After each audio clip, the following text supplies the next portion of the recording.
to all of you. Much has been said about African literature, but how this whole tradition of the term African literature started and how it comes into existence today in the mainstream of literature.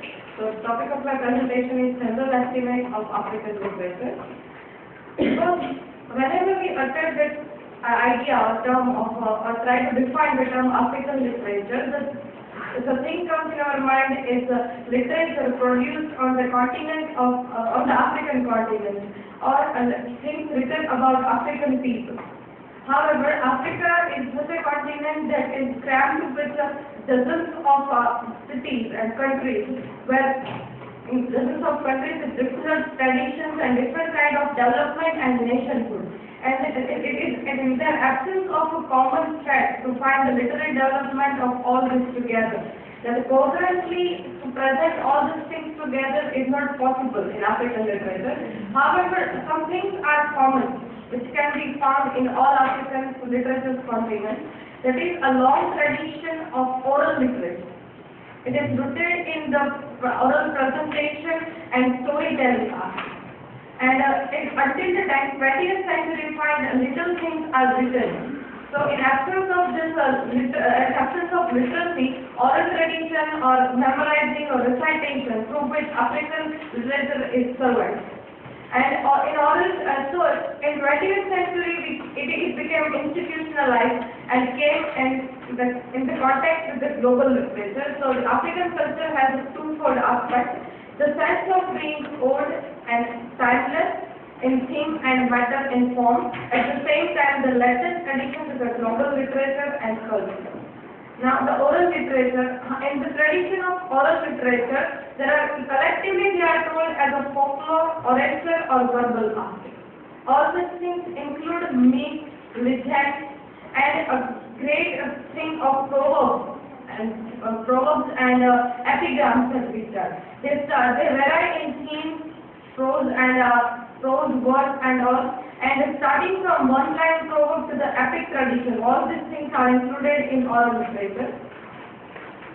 Second one is the written literature. Now, written literature are divided into two parts: literature in African languages and literature written in European languages. Literacy is introduced in Africa with the introduction of Islamic or Christian tradition. So wherever Islamic tradition or Arabic culture is introduced in African continent, there literature is written in African culture, African languages in West, East and South.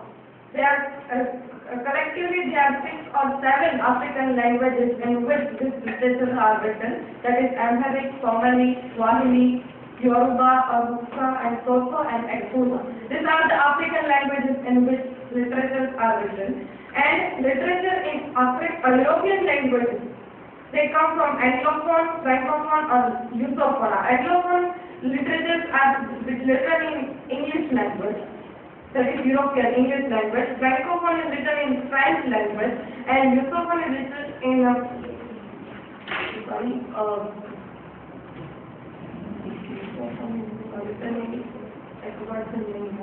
language studies and everything. And now, what is the thing? The main concern of the thing here is Anglophone literature, Portuguese literature. Lusophone is written in Portuguese language. And literature of African literature is mainly the literature of reaction and protest. Because of the distorted image created by Europeans, they try to write back to the empire. And their main concern is the traumatic experience or image of slavery, and because of the encounter of colonialism and their aftermath. This that contains the crux of the literature. And at last, the African literature has a functional value.